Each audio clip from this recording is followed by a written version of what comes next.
à Amadou Ba, numéro 2. Et Anta Dia se prépare. Merci beaucoup.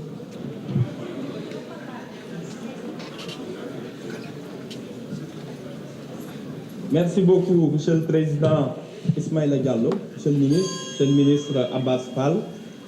di joindre collègues yëpp rek ci félicitations yi nga xam ne ñu ngi la koy féliciter ci sa brillante élection. Bu ñu fàtte ni vous aviez été illégalement sorti du conseil municipal yu jëlee sa rôle adjoint te yàlla defaraat na mbir yi ñi fàtte woon ni ci Yewwi Askan Wi que Pastef ak Ousmane Sonko moo leen fal ñenn ñi gis nañ ko ci législative ñenn ñi gis nañ ko tey ci sa élection ñi si des nañ ko gis ci élection locale yi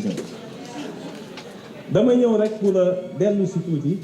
ci li nga xam ne wax nañ ko fi sànq. Je répète les propos que j'ai tenus fii kenn indiw fi ay loi Pastef wane na ni suy politique du xeex ak ay opposants kon dañ leen di liquider avant législative dañoo bàyyi ba élection yëpp jàll ñu soog a def reddition des comptes. Donc lii ñu def bu dee ay député lu toll ni assemblée la ñu taxawal di xeex ak ñoom du sëñ Bassirou Gueye kese moo ñu tax a jóg pour indi loi yi kilifa gi wax sànq dama ni ko liiroo texte yi mu ne ma déedéet parquet financier boo liiree texte sur l'OFNAC monsieur le ministre bu ñu ñuy toog nga dem dans les dispositions finales boo liiree texte bi ba mu jeex di nga xam li ma la wax. Il est dit dans les dispositions finales article 2.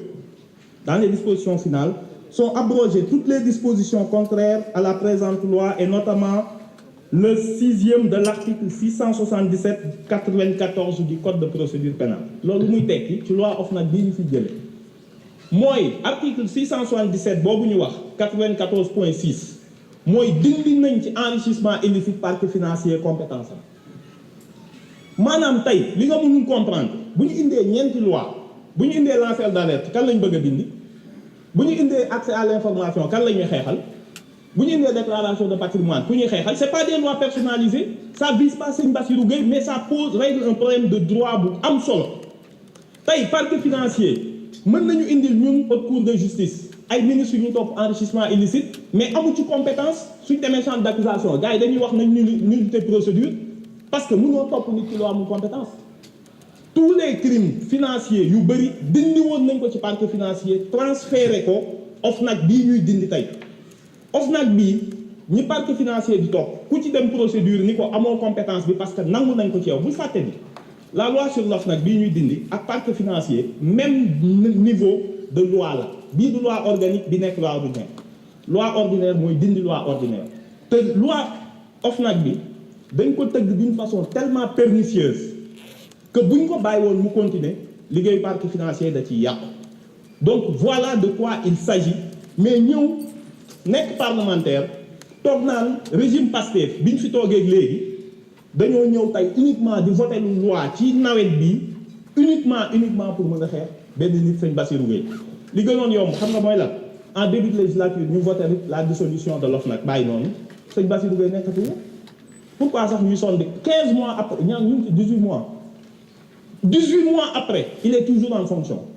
bu ñu koy dindi c'est pour régler ce problème juridique donc il faut aussi avoir l'honnêteté intellectuelle de dire que da ngaa bëgg a ñëw pour jax-jaxal xelu nit ñi gëmloo leen ni dañ koo def pour dindi benn nit fekk lii bu ñu ko deful parquet financier toutes les procédures en cours yi topp nit ñi pour corruption et enrichissement illicite sont des procédures nulles ou des procédures qui peuvent être contestées voilà la ñuy def ñun du ñu xeex ak ay nit parce que ku peuple bi jox présidentielle jox la législative gisatuñ fii ku ñu jaral ñuy xeex ak yow ñun doolee état soxlawuñu ko pour loolu beneen bi je finirai par là am na des propos entre ñun jaru ko da ngeen dëgër bopp bi ñuy def man quand j'ai cité ni projet dafa am ñu ne règlement intérieur bu Pastef dañoo yónni woon ñun waa Pastef pour ñu xeex ak magistrat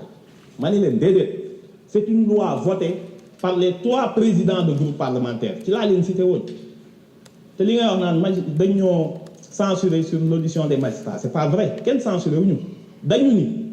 bu ñu leen woowee dañuy ñëw de façon volontaire mais pas sur autorisation du ministre c'est une réserve d'interprétation censuré wuñu ko bu ñuy voté te ay loi opposition na ngeen am honnêteté bàyyi jax-jaxal xelu nit ñi naan yéen a ngi voté ay loi alors que mbënd mi am na alors que ceeb bi yokk na et cetera lii bu ñu ko deful xeex bi ñu bëgg a xeex guerre recouvrer les biens les deniers publics du mën a ne mais visé wuñu ko pour xeex nit Pastef bu lay xeex ci urne yi la lay xeex duma la tëral la gis nga tey président ministre Abbas ni ñu ko élire ñu looloo ñu merci beaucoup madame la présidente Oulimata Souligne vous avez la parole. Abdoulaye Thomas Faye se prépare.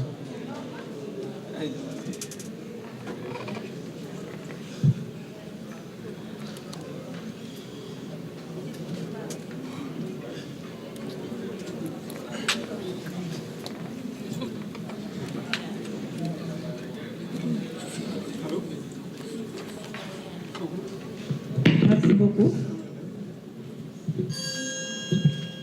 Voilà, merci beaucoup chers collègues. maa ngi leen di nuyu yéen ñëpp kenn ku si nekk di leen nuyu di leen seen tur ak seen sant. Avant tout ngeen permettre ma d'abord ma jaalee sunu collègue député bi nga xam ne moo fi jógee yàlla dogaloon ñu bokkoon ci 14e législature muy honorable Fanta Sall di ko ñaanal yàlla fu mu jëm yal na ko gënal fu mu jógee. C'est vrai que nous étions à la 14e législature ku nekk da nga daan défendre say idées mais yàlla dogal li mu dogal bu ñu génnee aussi ay mbokku jullit lañu ñun ñëpp kon dañuy jàmmoo ci biti kon di ko ñaanal bu baax kenn yéenew ko yal na ko yàlla yërëm di gaañee di jaalee mboolem waa 14e législature yu fi nekkoon. may aussi féliciter monsieur le ministre Abbas Fall mi nga xam ne ñoo fi nekkoon aussi 14e législature di xeex ñëpp gis nañu xeex bi ñu fi daan xeex. te yàlla dama jàpp ne que yàlla dafa dogal dafa àtte ndax ñëpp gisoon nañ li nga xam ne injustice bi ñu ko fi tegoon te nee nañu ku muñ rek muñ te yàlla dogal da nga retrouver à sa chaise boobu kon di la ñaanal yal na la jig te nga say objectif nga atteindre ko. donc di wax ne monsieur le président monsieur le ministre de la justice monsieur le ministre en charge des relations avec les institutions mesdames messieurs et collaborateurs des ministres chers collègues honorables députés monsieur le ministre di wax ne que cette réforme sur la déclaration de patrimoine bi nga xam ne dafa inscrire pleinement dans la vision ambitieuse portée par l'agenda Sénégal 2050 qui place la transparence et la responsabilité au cœur des politiques publiques. Donc avec l'adoption de ce nouveau cadre légal modernisé, notre pays réaffirme son attachement aux exigences contemporaines de lutte contre la corruption et de gestion rigoureuse des deniers publics. di wax na que innovation bu pertinente boobu nga xam ne da ngeen ñu ko àndil day renseigner sur les enjeux majeurs de la réforme proposée. ci enjeux yooyu ñu mën ci noter mooy le renforcement de la gouvernance et de la confiance citoyenne ak efficacité institutionnelle bi nga xam ne ak le développement national. waaye aussi di ci ràññee l'alignement sur les standards régionaux et internationaux les plus élevés. di wax na que chers collègues la transparence n'est pas une option. waaye dañuy wax ne que c'est un impératif démocratique. Cette réforme dafay rendre la déclaration de patrimoine bi plus efficace et plus juste waaye aussi di wax ne que le nouveau système de contrôle est réel et l'efficacité des sanctions dañ ko garantir nettement. Pour wax ne que la responsabilité publique doit se mesurer à l'aune de la probité et du service exclusif de l'intérêt général. ndax loolu la ñu woote woon sénégalais jubal jubbanti boobu ndax suñu gouvernement bi daa waxoon ne que képp kuñ fiy dënkaan poste de responsabilité dañuy njëkk a nattee ci sa jub waaye dañ lay natt ci ndax est-ce que di nga mën yor alalu réew mi ba nga xam ne bu ëllëgee kenn du am benn jiixe jaaxal ci yow. donc loolu la ñu jaayante woon sénégalais moo tax tey ñu andi ñu ko moo tax ñuy adhéré loolu bu baax a baax. di wax monsieur le ministre may estimer que ce présent texte bi nga xam ne da ngeen koo soumettre dafay ñëw dina dépasser na largement l'ancienne version bi nga xam ne moom lañ fi fekkoon. di wax na que dafa ànd ak consolidation le dispositif existant bi aussi dans le registre plus exhaustif structuré et adaptatif. En conséquence day